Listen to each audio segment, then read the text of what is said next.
Welcome to the Gospel According to Star Trek podcast. I'm Kevin C. Neese. And I'm David Atwell, sitting in for Tim Van Orden. You're listening to episode 25, Shakespeare in the Original Klingon. We'll be starting off with some Star Trek news.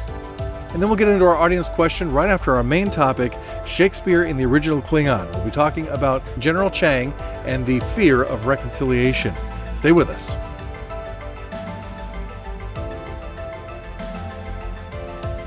Well, here we are again, 25th episode, big milestone. Really happy to be doing this with my friend and yours, David Atwell. Say hi, David.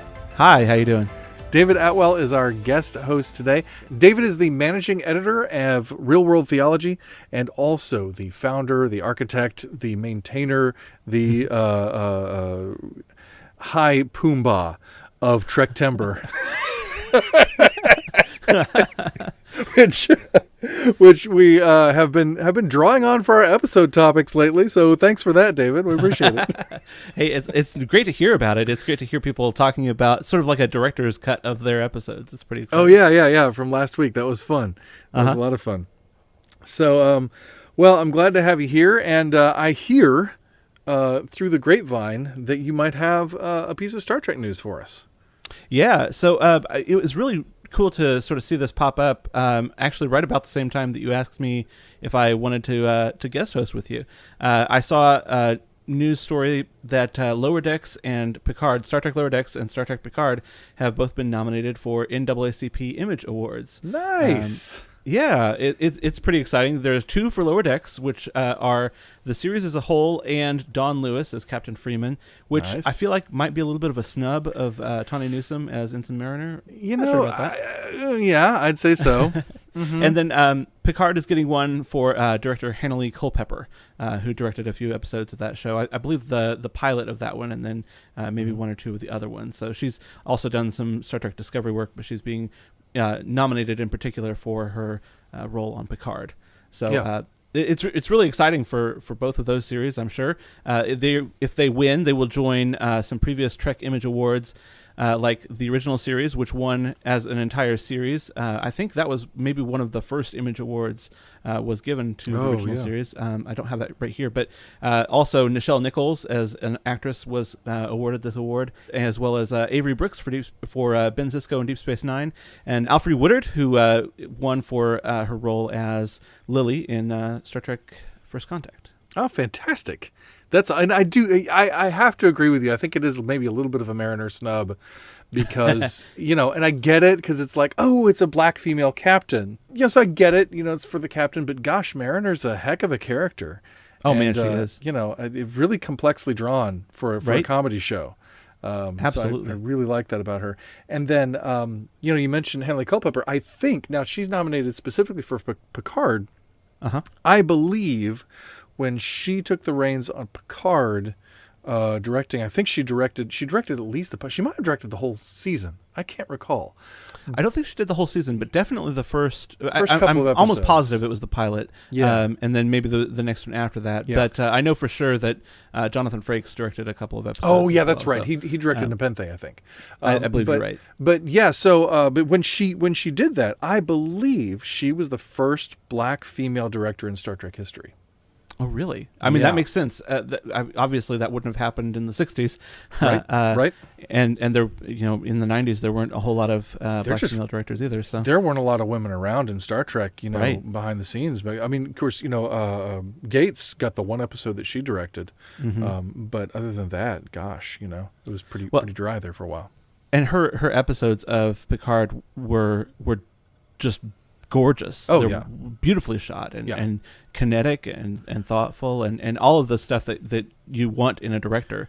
She has in spades. So I think it's definitely well deserved for Lower Decks, for Don Lewis, and for Hanley Culpepper. Yep, I agree. I think it's great. And then I will also mention, when we're talking about female directors in Star Trek, another major one was Roxanne Dawson. And she's a really, really fantastic director, done a lot of work outside of Star Trek since, and is really great. So, we're talking about female directors in Star Trek. We do need to talk about her. But anyway, it's exciting. I'm really glad for that, and that's cool and well-deserved. So, absolutely. Our second bit of news, did you have other news? Just a little update to a news story from last week. Yes. Mike brought up Woman in Motion, the Nichelle Nichols documentary. At the time of recording last week, you guys had the date of the Fathom documentary, but you did not have the release date for the digital version, and that comes out February 16th. Nice. So here in just a couple week or weeks. two. Yeah, fantastic. Not even a couple weeks. Gosh, yeah, a week. Oh, yeah. Sheesh, we are deep into February. Gosh. It's just rolling, isn't it? Yeah, just waiting for February to evaporate as usual. Right. Oh, boy. So our other piece of news, our last piece of news is, of course, the impetus for this episode. We kind of came up with this to pay homage because there are lots of people we have lost in Star Trek in recent years, but this one really stands out. Christopher Plummer, one of the great actors. I mean, one of the greats. And certainly in Star Trek, but just in film in general and the stage in general, just such a wonderful, wonderful presence. Died on February 5th at the age of 91. So he was great, just great. And of course, played General Chang in Star Trek VI. That's what he's best known for among Star Trek fans, and it was amazing. Yep. Of course, also Sound of Music. He was the lead in that one, and he was the most recent role that he was in that most people would know him from was his role in Knives Out as the novelist, and man, that was another fun movie. So, but yeah, of course, obviously, this being a Star Trek podcast, you can't ignore his role as Chang in the Undiscovered Country, it was just a compelling and really deeply layered role as General Chang. Yes, and that's the motivation for our main story here today, our main topic here today. We're just going to be talking about General Chang and kind of springboarding off him as a character and some of the significance that he has for us now as we think about reconciliation. And but before we do that, I just want to take a second and because when I heard about Chris Plummer's death, first of all, by the way, to put this in perspective, we hear that Chris Plummer died, and you go, oh yeah, he was 91, yada yada. I don't think a lot of us are expecting Bill Shatner to die anytime soon, right? I mean, he seems pretty ageless. Bill Shatner turns 90 next month. Oh my goodness! Next month, March 22nd. No, is that crazy? That is crazy. Yeah. And I saw a video of him like just yesterday, I think, that is just like very, very recent, like that he shot within the last, week or whatever, for his appearance at Destination Star Trek in the UK. And he looks great.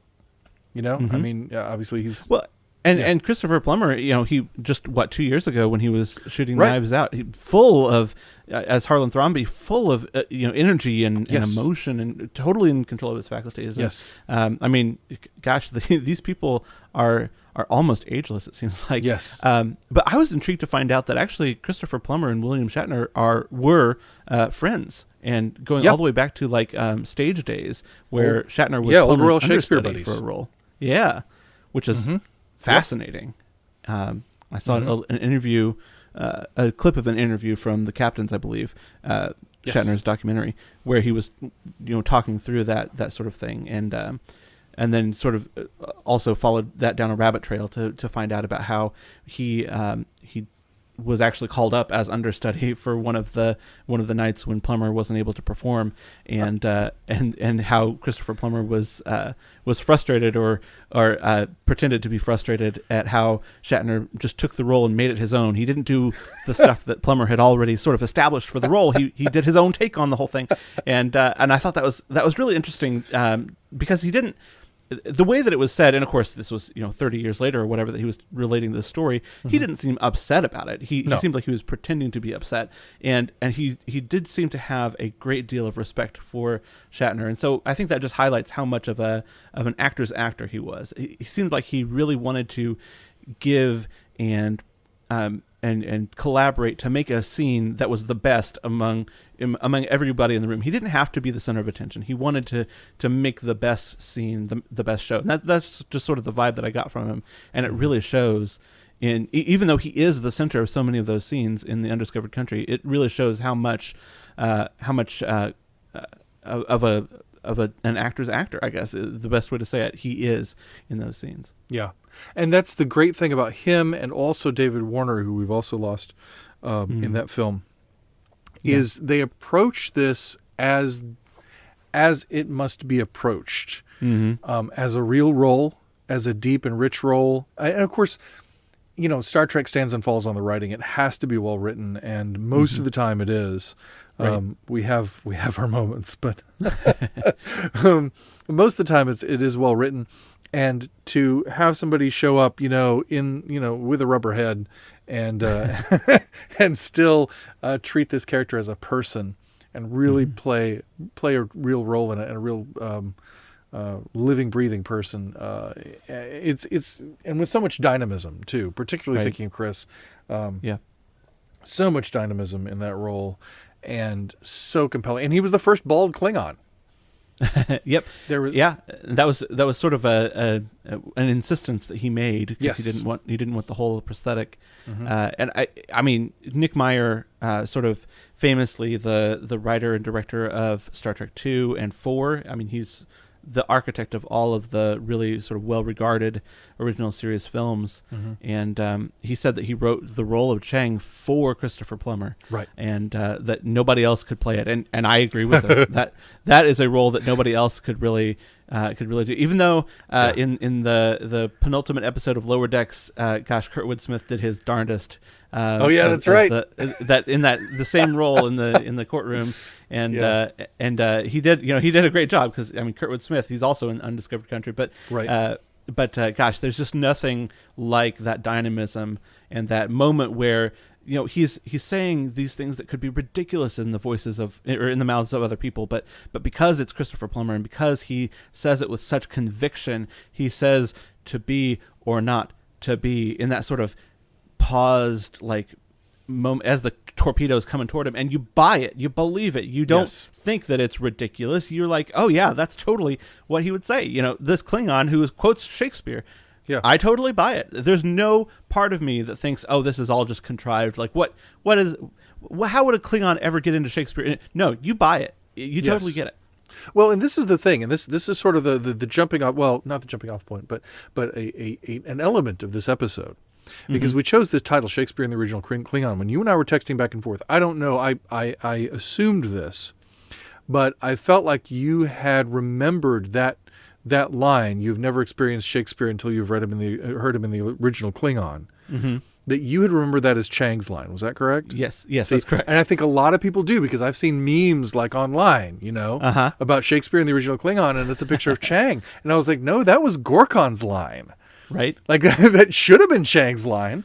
And I think a little bit of validation, I think, because I did see a quote by Plummer saying that was the best line of the movie, and he wished it was Chang's line. Yeah, that it went to Gorkon instead. He wanted that line, and he's right. It is a great line. I don't know if it's the best line in the film, but it's really great. But it's really telling. And what's really interesting about that is that here is this Klingon who's obsessed with Shakespeare enough that he quotes it in his daily life, and totally unironically too, right? Like, who is like that jazzed about something that they're going to rip out, cry havoc, and let slip the dogs of war? Like, when is that going to happen? Unless you're like Patrick Stewart and who's had too much to drink, but like, but he does it, and of course plays it off beautifully.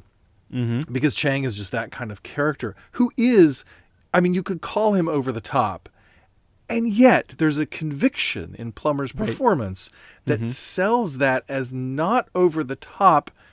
I mean, yes, it's over the top in what you would expect to encounter, but it's genuine to who that character is and what he feels and what he thinks about the world and about his place in the world and about the slip of his own grip on that reality that he clings to. And it's just so interesting that the story of Star Trek 6, the story of how Gorkon and Chang and Kirk and Spock deal with this shift in their world, deal with this change in the constancy to which they have clung to this point. Of course, the other three more than Spock, for sure. Spock is, of course, always adaptable. But then you have varying degrees of adaptability as you get into the other characters. What's amazing is this sense of the other. That scene where Gorkon has that line about Shakespeare in the original Klingon is also the scene where Chekhov speaks up and says, we believe that everybody has inalienable human rights. And as it were, says, inalien, human rights. The very name is racist. If you could only hear yourself, and just that idea of the otherness. And Uhura talking about the way they smell and all that sort of thing. There's just that very, very other sense. And yet, as opposed as these two are, as separate and distinct, and particularly, I think Chang is sort of clinging to conflict, I think, out of a sense of racial purity, out of a sense of what we might refer to as nationalism on our global scale. And self-preservation. But he's quoting Shakespeare. Yeah. But he probably does not know, because that line was given to Gorkon and not to Chang. It's probably a myth in Klingon culture that Shakespeare that Shakespeare was a Klingon. Because, and in fact, if you're interested in Chris Plummer as Chang, I would recommend go look on YouTube for a thing called, it's listed as Star Trek Starfleet Academy, 1997 movie. I think it's actually clips from a 2000 video game called Star Trek Klingon Academy. Yes. And it features Chris Plummer playing Chang. It also has Bill Shatner as Kirk, and David Warner is in there playing Gorkon, and I think Nichelle and Walter are in there, and George is in there, and so it's really, really cool to just see them. I mean, it's shot for a video game, so it's it's on video and it's not as cool. But if you want to see more, it's there. But one thing he says in that movie, he makes the claim that the only way that Captain Kirk can be such a great warrior is that he's actually part Klingon. That in the back of his lineage, there was a time when a Klingon had a baby with a human, and that was one of Kirk's ancestors, and that's the only way he could be such a great warrior.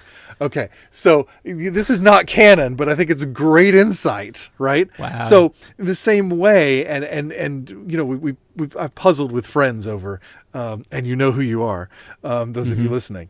I've puzzled with friends over where this exposure to Klingon, so this exposure to Shakespeare comes from in Klingon culture, but clearly somebody along the line said, well, to be such a great writer, this fellow must have been a Klingon.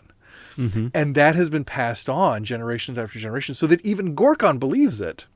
And so it's this way in which you don't realize how connected you are to that other you want to push away. It's like the opposite of the no true Scotsman fallacy. Yes. Well, obviously, my enemy could not be this good at this thing that I value, so he must secretly not really be totally my enemy. It's kind of weird. I mean, and honestly, maybe we're reading too much into this, and the Shakespeare in the original Klingon is just another line in a running gag about. Oh, that was good. Sorry. I tried to keep a straight face. I couldn't do it. But maybe it's a line in a running gag that Star Trek really likes. They Chekhov in the original series, talking about everything being invented in Russia. Yes. Spock with his attributing Sherlock Holmes quotes, even in this movie, to a Vulcan ancestor. Richard Nixon quotes to ancient Vulcans. I guess I guess canonically Spock actually is in the line of Sherlock Holmes, which is interesting. Quark claiming that discretion is the better part of valor is a Ferengi proverb. Yes.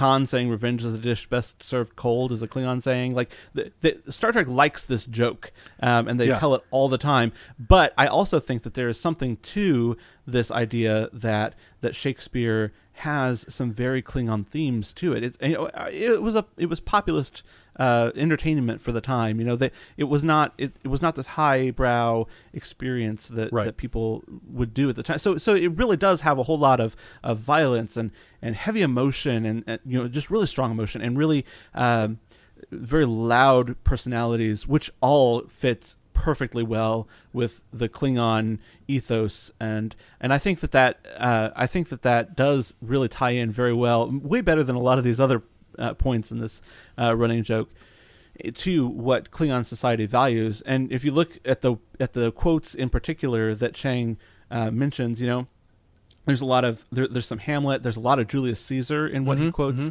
Yep. and I think there's a lot of him relating to these people, these characters in these stories, and how much he feels like he is a part of that lineage of these warrior kings of old, of these sort of people fighting for their empire in the last days of, like Julius Caesar, in the last days of the empire, and the last sunset of the glory days of Rome. And I think he has this sort of feeling that he is part of this lineage, and I think that's intentional by Nick Meyer, and I think it also just happens to fit in really well with this joke. Yeah, well, and I think you're right on about that. Of course, it's Gorkon who quotes Hamlet, because he's saying the undiscovered country. He's recasting that as the future.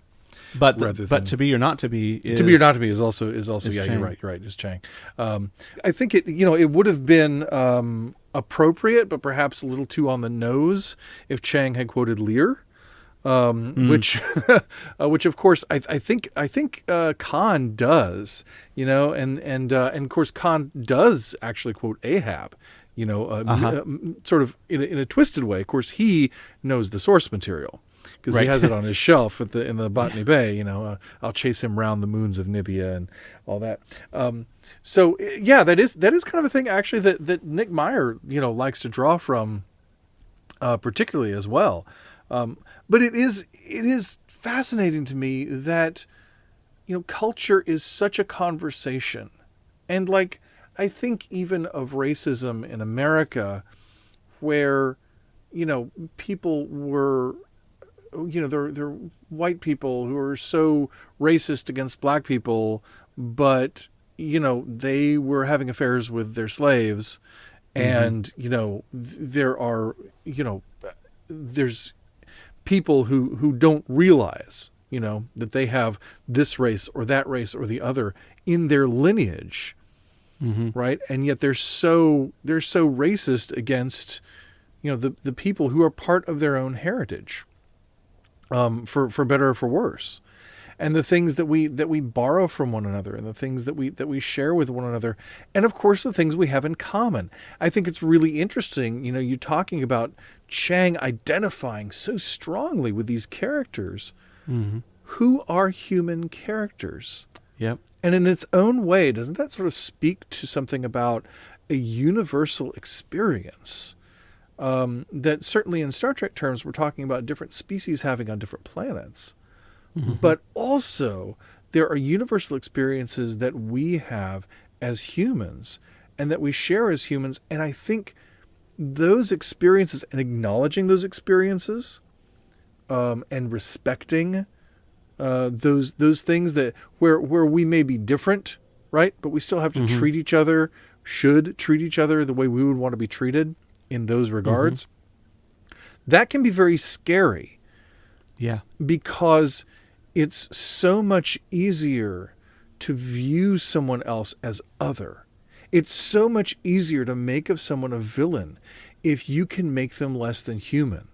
Yeah. I think back to World War II propaganda that used all this exaggerated, demonic imagery for Japanese people, with the exaggerated teeth and the pointy ears and green skin and what have you, and just really portraying Japanese and Germans as evil and defining them by this this political movement that had taken over their country, and whether the average soldier was believed in what they were fighting for or not, is up for debate.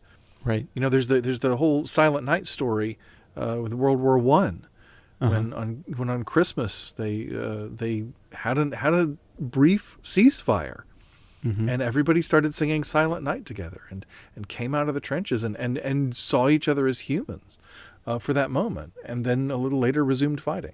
But there was just that moment of peace and shared humanity because we had a common language.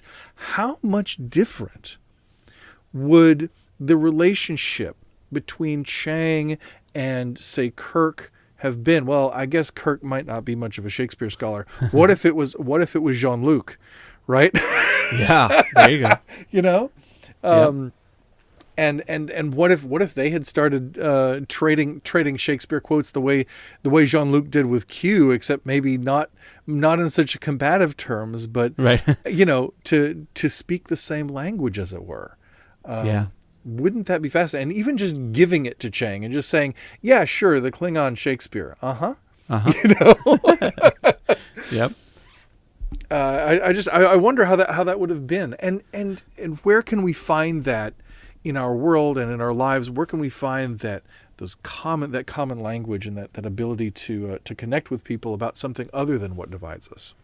Well, and I think that you hit on something really good there, that dehumanization, or I suppose in the case of Chang, declingonization. Yeah, or depersonalization. We could say that. Depersonalization. I like that. That's much better. Devaluation. Yes. I think that but in particular, making it so that this person is less than person. Yes. And I think that that's an interesting thing, or a good thing to hit on, because that's what this nationalism does, right? It dehumanizes, depersonalizes the other, but that doesn't just weaken the other. It doesn't weaken the other. That weakens you, because when you view another person who, even a person who's doing something evil, and you say that they are only doing that evil thing because they are subhuman or sub-person, they are not a valid being. What you're saying is that can't happen to me. I don't have such a blind spot. I am not subject to those same flaws, those same problems. Yeah. And so that weakens you as well. That makes it so that you are, or your people, are then just completely blindsided when that does happen to you. When somebody evil does come from your tribe. When, something you're completely unprepared for when that failure happens within your own camp, and so that's, I feel like, something that you even see with Chang at the end. He's just got that look of shock and resignation on his face as that torpedo is coming toward him, where he doesn't realize that, like, this is because he didn't take Kirk seriously. He admired him as a warrior, but he didn't really take him seriously. It was more of a curiosity thing, it seems like. He didn't think Kirk would really be able to beat him until that torpedo was heading straight for him. And or I guess not really straight for him, it sort of weaved, but whatever. The point is that his demonizing and otherizing another person basically directly led to his downfall. And I think I think that's an important lesson to look at for our own sort of blind spots as well. That when we treat others as less than human, as less than people, that doesn't weaken them; it weakens us. Yes, yeah, very good point. And particularly, given Chang having so lost his enemy that he must manufacture opposition. Yeah. He has to create an attack from the other side because everything that he does is rooted in the narrative of fear of the other. And that is what nationalism is about. That is what the strong man is about. And that is what so much of the emails that fall into my inbox from various places, whose newsletters I've signed up for just to see what they're like. They fall You into are my a inbox. brave man. Oh well, once they start going to spam, though, I don't retrieve them. But but and I get them, and I don't want to cast this as being from a particular political or religious angle. I get them from multiple places, with multiple ideologies. But this narrative of fear and this narrative of warfare and of battle. One thing that I say a lot about Christian culture, particularly evangelical Christian culture, is that the reason evangelical Christians are losing or have lost the culture war, there are two reasons. One is that they fight the wrong battles, and two is that they think it's a war. So first of all, the way they go about it is just terribly clumsy, and with these very awkward, unwieldy weapons. To try to control others and to make of the gospel this cultural weapon rather than a burning fire in the heart, right? A light that we pass on to one another. We use it as a weapon. But then also the idea that we look at it as a war until you can shift and see culture as a conversation rather than a confrontation. You're always going to be really displaying true weakness. And it's not a weakness that means that you're easy to overcome, although that's often the case. But it's a weakness of character. Yeah. It's a weakness of heart. It's all this bluster and all this rage about the other. All that does is show your inability, first of all, to admit your own weaknesses and your own failings, to say, hey, I'm going to screw up and I'm going to make mistakes. But it also means that you don't have the maturity to talk about your feelings and to come to some kind of conciliatory effort with the people with whom you must necessarily share this place in which we live. I've got this cartoon on my phone, and I'll try to share it with our listeners if I can. But I'll try to describe it to you. There's this lake in the middle, and then there's these hills on either side. And in the lake, there are two ships facing each other. And then up the hill, there are little villages on each side. And then up the hill farther, there are little temples on each side. And on each side, there are little castles, and they have little flags. And they look exactly the same on both sides.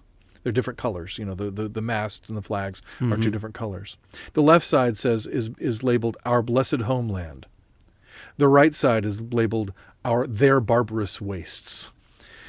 The left side is labeled Our Glorious Leader. The right side is labeled Their Wicked Despot. The left side is labeled Our Great Religion. The right side is labeled Their Primitive Superstition. The left side is labeled Our Noble Populace. The right side is labeled Their Backward Savages. And then the left boat is labeled Our Heroic Adventurers, and the right side is labeled Their Brutish Invaders. And it's given us this long view so we can see from a distance that they have a lot more in common, right, than they have against one another. And even when those things that we have against one another are big and ideological and strong and and even important. And important, yes. And we can disagree about important things. And somebody's right and somebody's wrong. That is very possible. Right. But that doesn't mean that we can't seek peaceful reconciliation. And I think the theme that we kind of honed in on here about Chang, and the reason he became attractive to us as a character and as a subject of conversation for this episode. You put it really well in our conversation setting up the episode. The fear that conciliation or reconciliation means defeat. That we are that means, like you say, that means weakness. That being conciliatory, that reaching across and trying to build bridges means weakness and means defeat. Yeah. But that's very much the thing with Chang, and I think it's great what you're talking about, that he really is. I think about him in the trial, and this was taken from a real trial, and I wish I could remember what it was. just off the top of my head. I'm not as good at Cold War history as I should be. I'm sorry, I was a kid when this happened. Yeah, same. You were a younger kid than I was. Yep. But there's that line when Chang is trying to get at Kirk, and he says, "Don't wait for the translation. Answer me now." He is just at such a fever pitch, and it's really. It seems like such, and of course Chang has such gravitas, right? Because he's Chris Plummer. Right. But he has such gravitas and such weight. And yet, in that moment, to be or not to be, we see, him letting go, because we recognize that all of this has been fear. Right. Fear of that which Gorkon refers to as the undiscovered country. The undiscovered country, which Hamlet is talking about life after death, what lies beyond death. And Gorkon rephrases that to talk about the future. How, and it's such an awkward moment. I watched it just yesterday. It's such an uncomfortable moment when Gorkon... The banquet scene? Yes. When Gorkon says, the undiscovered country, to the undiscovered country, and everybody looks at him like, the what now? Right. Because anybody who gets that reference knows that's life, that's beyond death. And anybody who doesn't get that reference is like, what are you talking about? Right. But he says the future, and there's like, oh yeah, the future. Sure. Okay. Right. And I think it's not incidental that Gorkon phrases it in that way, because it does feel like a life after death. It does feel like something that is that unknown, that is that much of an abyss. There is a death that has to happen. There's a dying of an old world, of an old worldview, of an old way. One might say a death to self. See what you did there. See what I did there, yeah. And that undiscovered country is the place of discovering a new self and a new world. I think of, we've talked about it before on the show, I think, but the Joan Osborne song, One of Us, if God had a face, would you want to see it? If seeing meant you had to believe in things like Jesus and the saints, like, would you want to see God's face if seeing God's face demanded something of you? Well, I think that Jesus' life on earth proves the answer for most people was no. Right. Exactly. Yeah. Because there's, even if it's for our good, right? There is a resistance to change. There's a fear about change. There's a fear about new things, especially things that we cannot control. When we're not in charge, we get nervous. And sometimes to the point that it's more than nervous. Sometimes it's intense anxiety. And let's remember, too, that there are people throughout history who behave in similar ways to what Chang does. Yeah, for sure. I mean, one of them is invoked by Kirk right there after he says we need breathing room, Yes, absolutely. Hitler Earth, 1938. That's but then Kirk comes around by the end. You talking about the future and about the fear of the future. He says to Atwell at the very end, some people think the future means the end of history. We haven't run out of history quite yet. And I think that's part of that is talking to Star Trek, that this is a show about the future, and why are you talking about all this stuff when there's stuff to be in the real world to be talking. Well, what Kirk is trying to say in a narrative sense is that this telling the story about the future is still history. It's still talking about us and about what we love and about what we hate and what we fear. But I think even more sort of narrowed down, and probably what Kirk meant as opposed to what Nick Meyer meant, was this is the way that people who have this fear of the future look at the world, that like we have so much to be proud of and so much to look back on fondly in history, that going into the future, means the end of that history. Right. And I feel like there's a lot of fear around that. We can't look to the future because we've got to maintain our link to the past. And I think that Kirk is saying these two things can live in tension and they can be connected, even if there is even if we are moving into the future, there still is this feeling of these two things can be reconciled. They don't have to be separated like that. Yeah. And I really think that that's an interesting and a beautiful way of bookending this whole movie.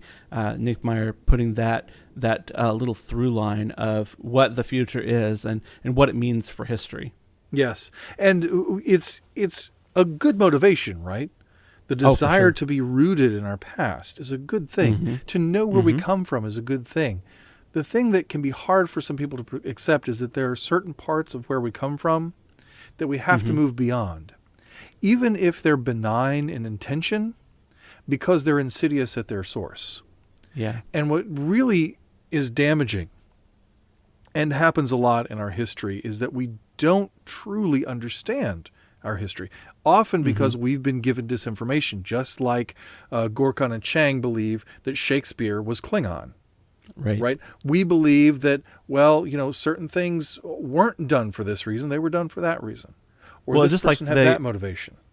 All of the Klingons believed that the Federation was trying to subsume Klingon identity beneath the Federation. Right. And to and that was right. That was very much not true, but that's what they believed. Right.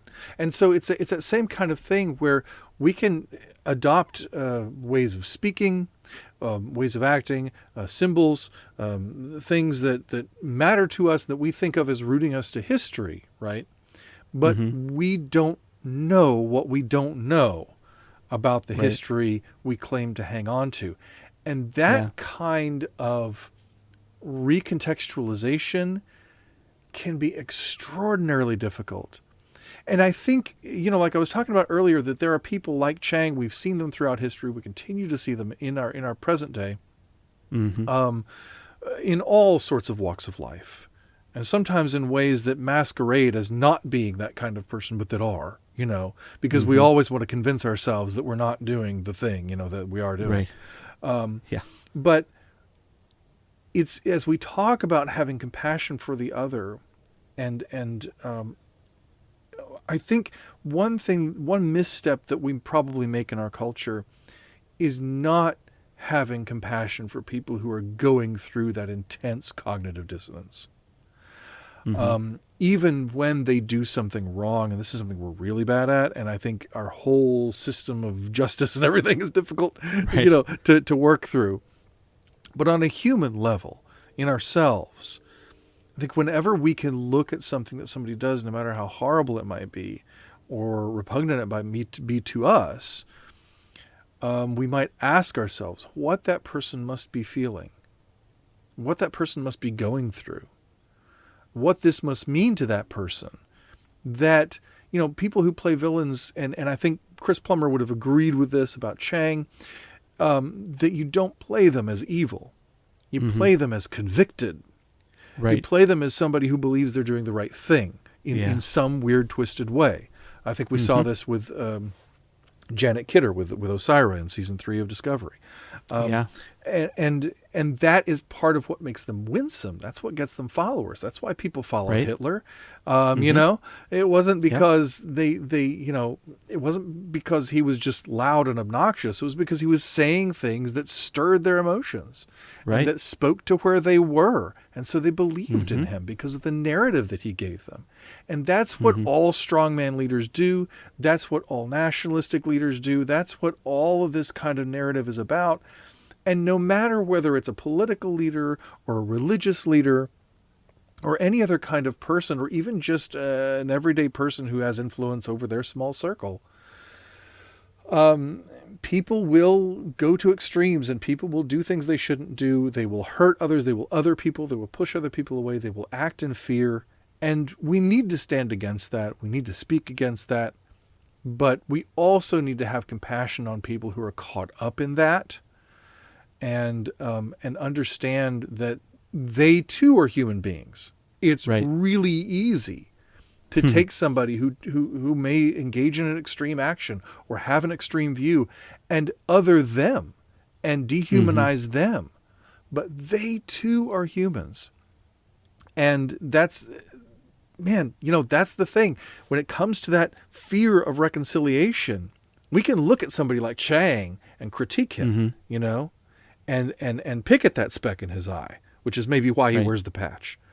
but but I like that.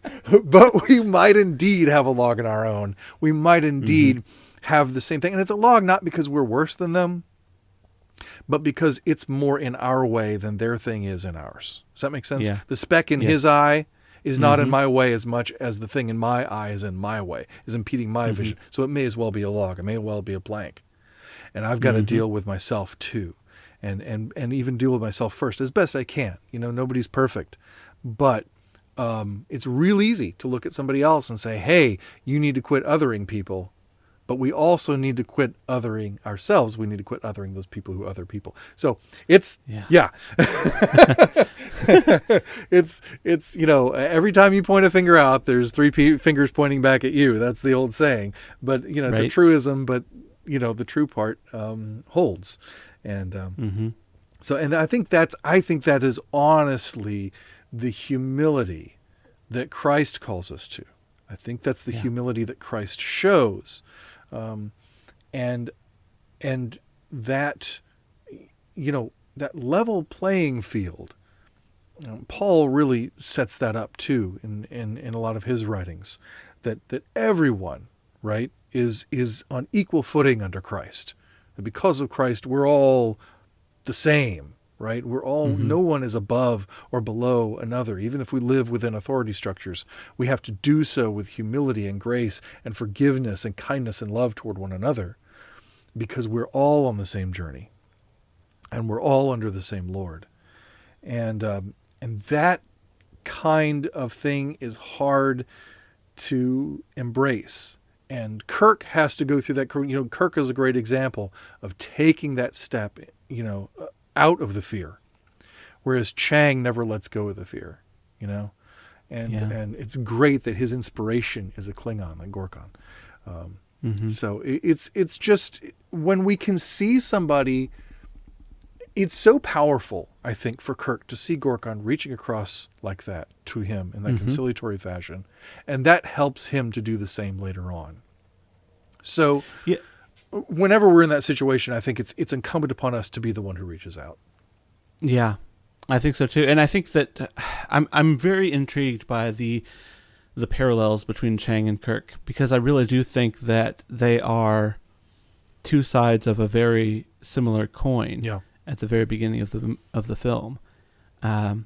Obviously, Kirk has not engaged in a conspiracy to assassinate a leader of another sovereign state, but there is still a lot of camaraderie between the two of them, and Chang tries to draw on that at the end when he's saying, admit it, you like it better this way. Yeah. And I think that there's more than a little bit of Kirk that would agree with that. Yeah. So I think that I'm curious what you think. What do you think separates the two? Because they both had Gorkon. Yes. They both had that same animus against the other at the beginning. They're both fairly, I wouldn't say warlike necessarily, but they're both men of action. And so what do you think separates the two of them? Compassion. If I had to guess, I might say compassion. Perhaps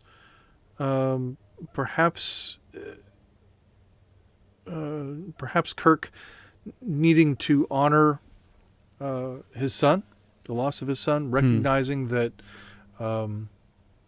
David gave his life sacrificially, and that he doesn't honor David by trying to take the life of others.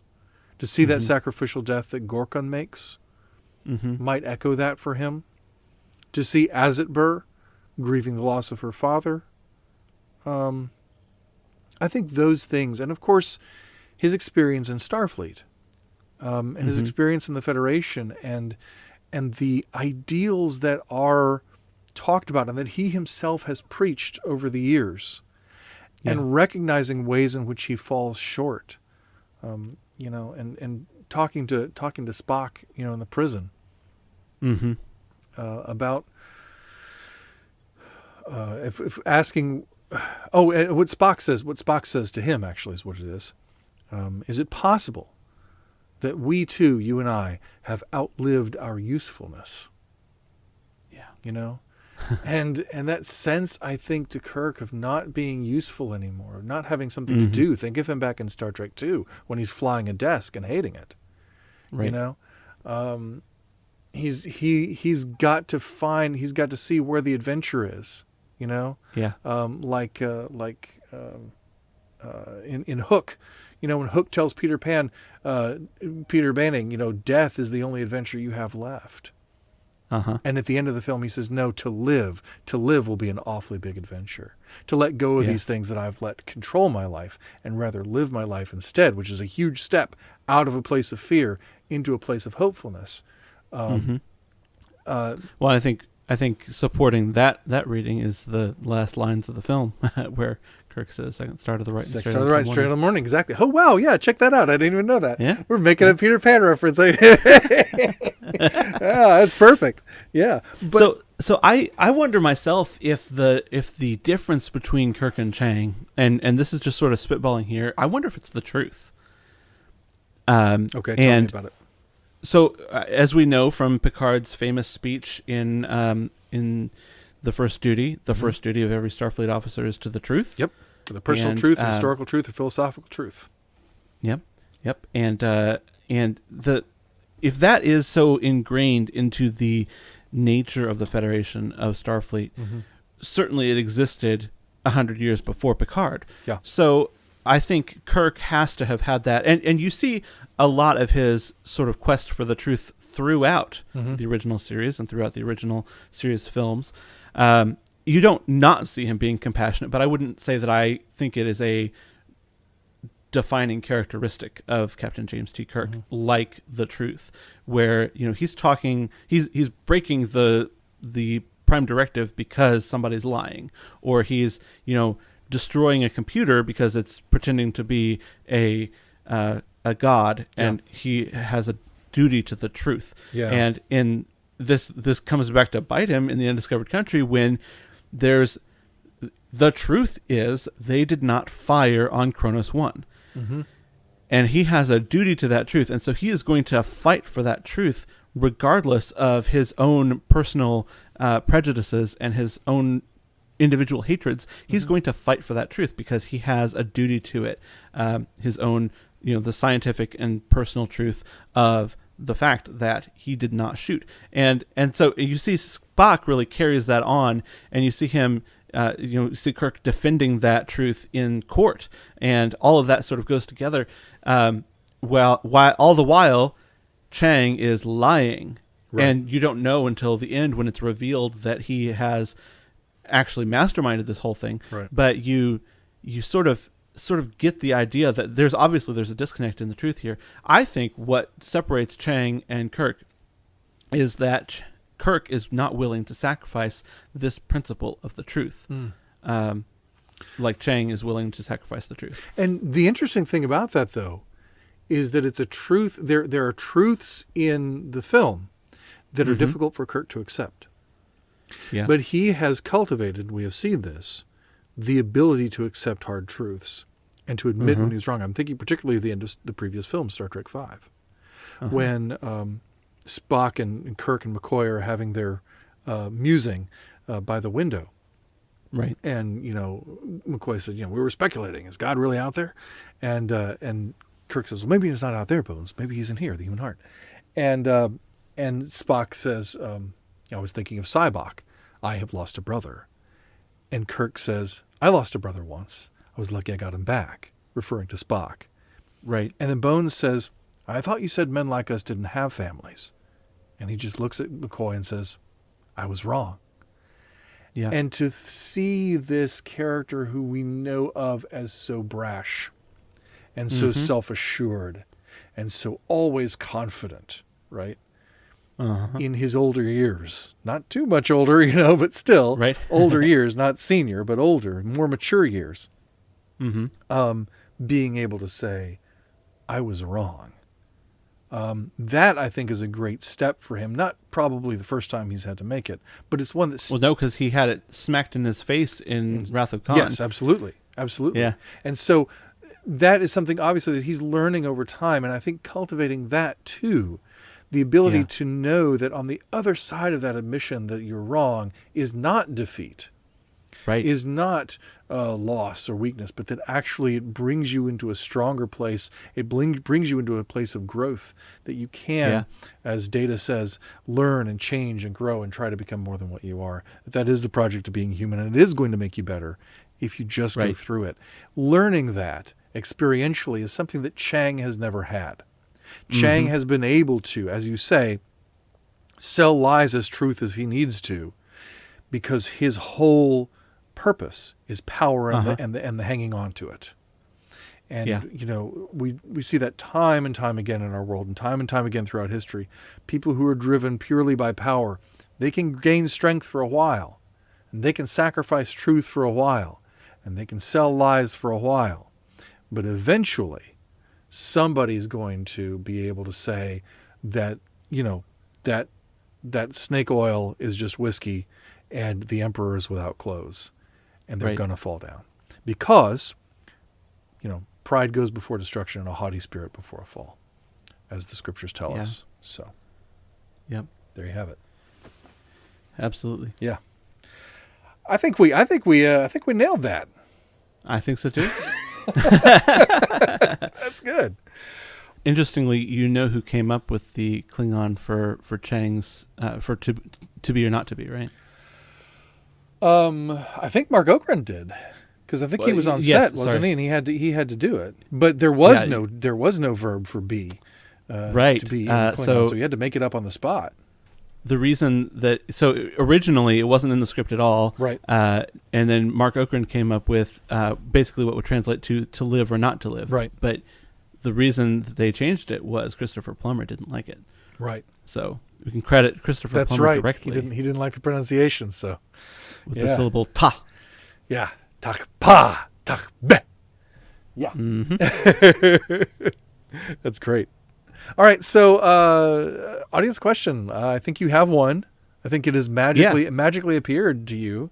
So please. It's beautiful, and it's really topical too. I'm pretty impressed. Okay, so here's the audience question. Star Trek has a history with cowboy leadership, commanders that often step out and break the rules for the cause.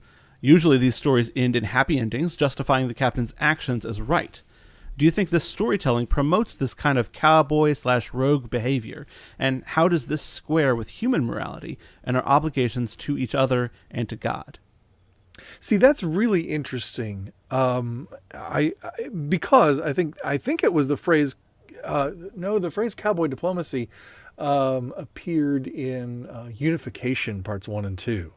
That was where it's with Spock and Picard talking about cowboy diplomacy, right. and Spock adopting a little bit of it to save the day. I can understand, and we've had these kinds of conversations in Star Trek Discovery, season 3 particularly, with Michael's character and how she tends to sort of go her own way and all that sort of thing, regardless of her rank or lack thereof.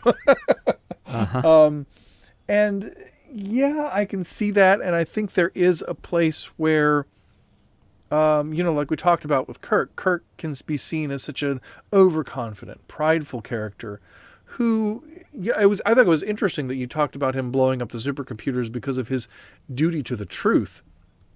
That's interesting, because you're right in that. And is that maybe something higher than the Prime Directive? This applies in Harry Potter, it applies in Star Trek, it applies in a lot of places, that there is a justice that is higher than the law. I think even of the Next Generation episode Justice, where at the end Picard says there can be no justice so long as laws are absolute. And that, I think, speaks to the relationship between justice and mercy. That we need mercy in order to righteously enact justice, because justice that is unbending and unforgiving is just cruelty. And so, but in this context of sort of the cowboy diplomacy or the cowboy leadership of sort of taking your own way, even though it sort of violates or bends the rules as they stand, I think maybe Jesus might term that as being true to the spirit of the law rather than the letter of the law. He spoke to the religious leaders of his day as lovers of the letter of the law, who had lost the spirit thereof, who had lost the essence and the sense thereof.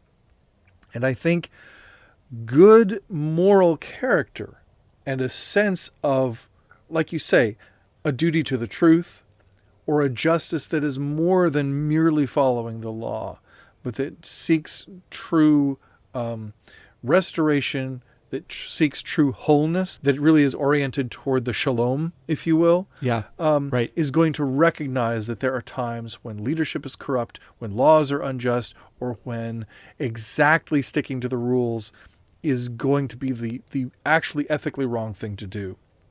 And it's a sense of ethics. It's difficult to cultivate, and it's something that has to be carried out with caution and with great care. But I think that Star Trek's focus on that kind of leadership, or that kind of cowboy diplomacy, sometimes being, or often even being, the right thing to do, is appealing to that higher sense of justice, that higher sense of truth that is defined by more than Starfleet's rules, even the Prime Directive.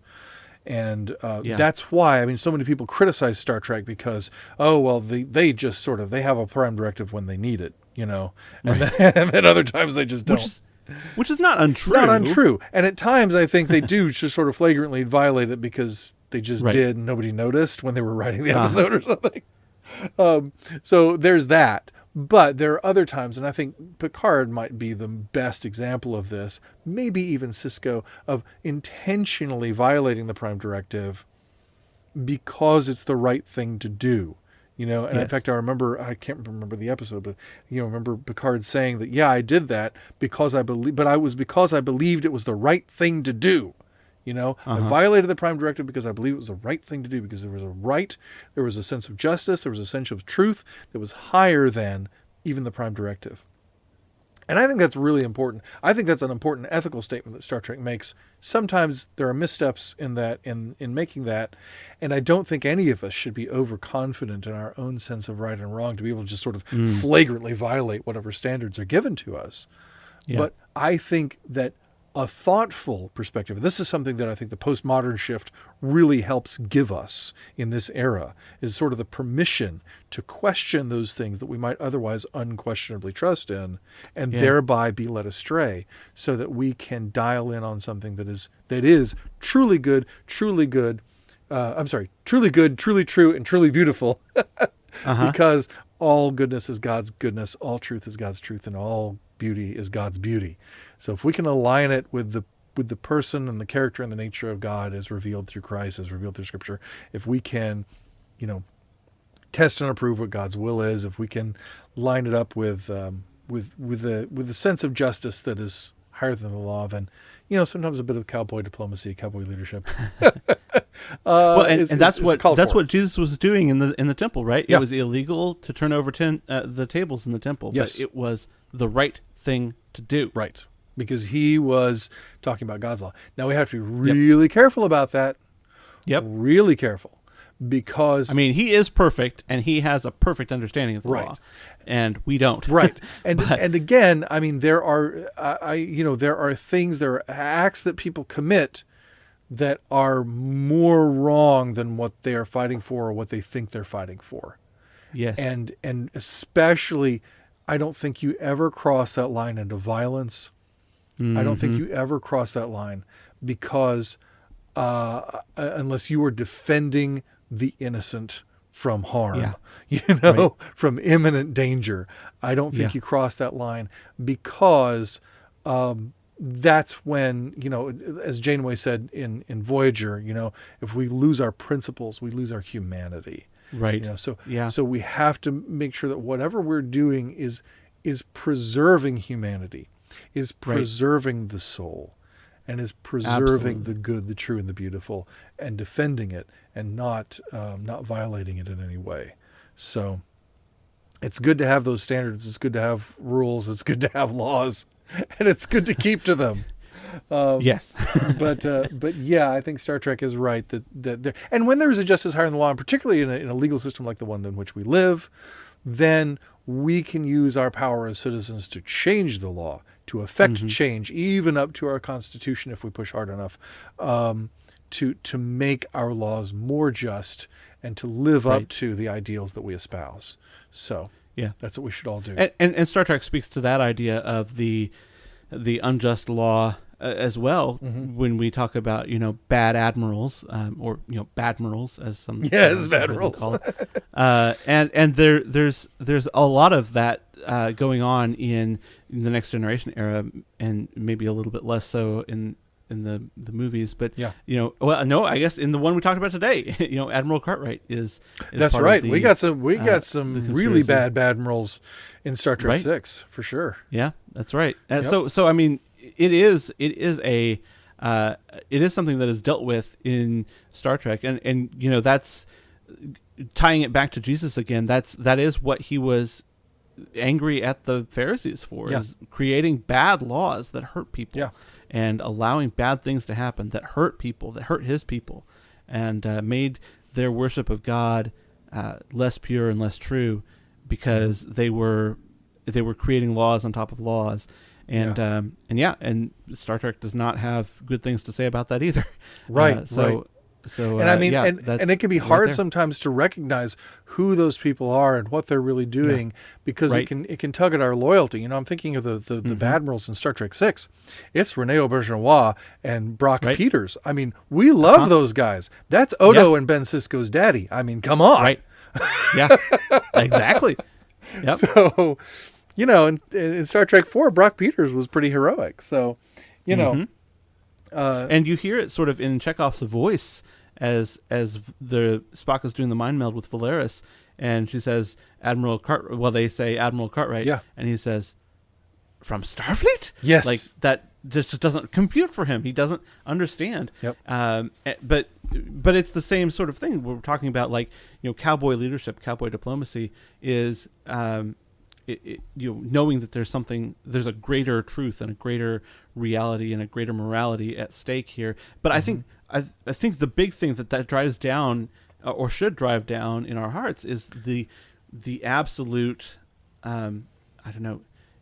it's absolutely crucial that we know the truth, that we know morality, that we have our finger on the pulse of who God is and what he loves and what he wants from the world, from us, that we know what true morality is, what true religion is, that that helping people who need help is the truest form of worshiping God.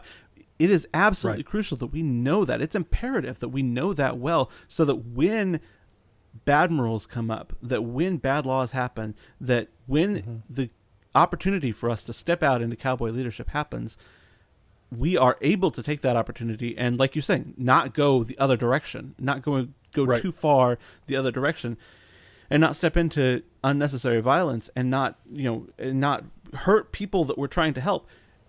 It's absolutely crucial for us to know God more deeply, so that when this happens, we can break the prime directive, as it were.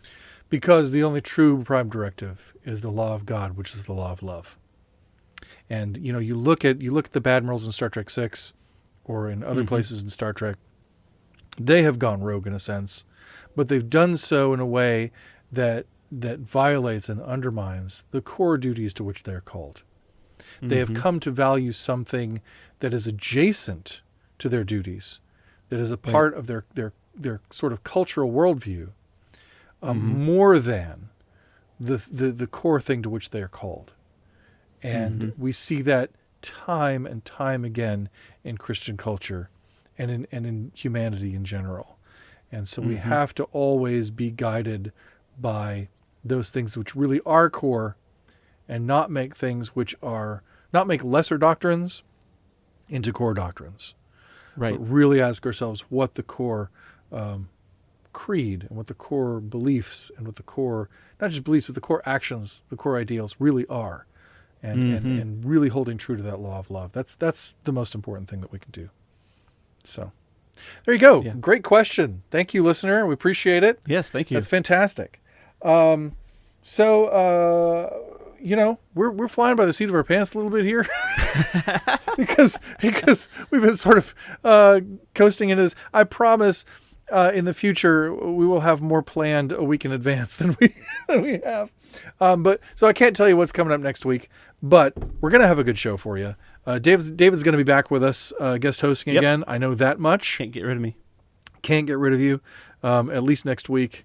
The week after, we'll see. I might be able to. No.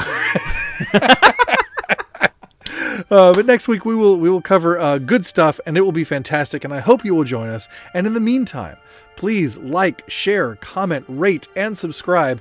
And also send us your questions, just like the one you just heard. They can be that detailed and philosophical, or they can be really a little more, who's your favorite Savick? Whatever you want to do. So it's Gospel According to Star Trek on Twitter and Facebook, or gospeltrekpodcast@gmail.com. We would love to discuss your question on the show. That's going to wrap it up for this edition of the Gospel According to Star Trek podcast. Thank you so much for being here. Until next time, I am Kevin Sinise. My guest host has been David Atwell. And as Jesus said in John 10:10, live long and prosper. See you next time.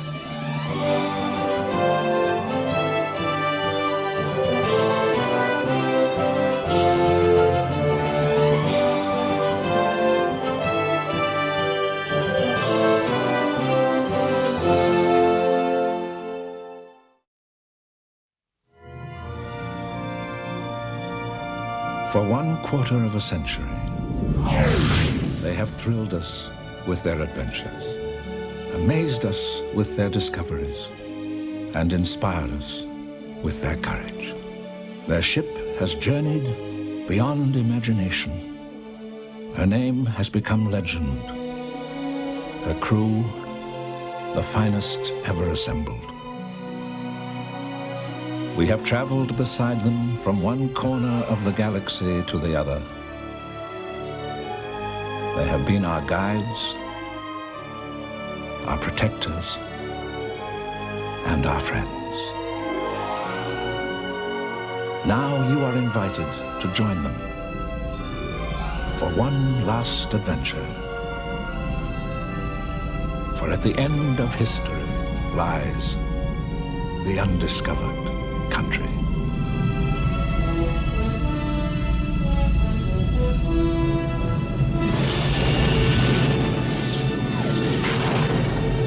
Star Trek VI, The Undiscovered Country.